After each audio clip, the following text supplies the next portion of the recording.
apakah mengucapkan untung ada saya, untung ada dia, untung ada si fulan, benarkah termasuk ucapan yang dilarang Ustaz, atau ada hukum yang lain? Baik ya, sebagian ulama memang menganggap ini syirik kecil ya, syirik kecil.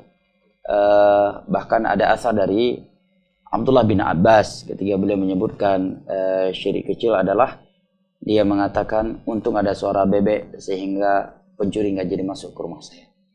Tapi sebagian ulama yang lainnya merinci dalam hal ini karena melihat ada beberapa dalil yang zahirnya ada ucapan yang semakna itu. Seperti hadis Nabi, laula ana lakana fil asfali minan nar. Kalau bukan karena aku, maka Abu Thalib ini sudah berada di kera api neraka. Dan juga ucapan para ulama, laula al-Bukhari ma rahal muslim. Seandainya Bukhari tidak ada, maka tidak ada yang muslim yang seperti itu ilmunya. Maka kata para ulama, ucapan yang seperti itu menjadi syirik apabila dia mengucapkannya dan tidak menisbat dan lupa di dalam hatinya, lupa menisbatkannya kepada Allah Jalla wa Ala.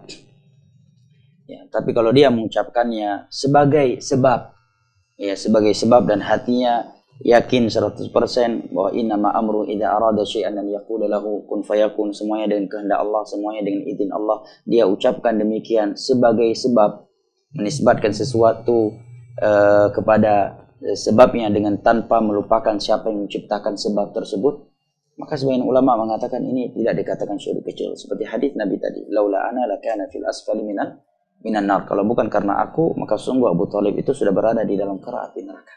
Artinya sebab Nabi kita sallallahu alaihi wasallam yang berdoa kepada Allah, maka Allah tidak mengadabnya Abu Thalib dengan adab yang diberikan kepada keumuman orang-orang kafir.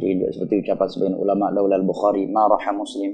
Seandainya Bukhari tidak ada, maka tidak ada, mungkin tidak ada Muslim. Nah, wallahu taala alam bisawab.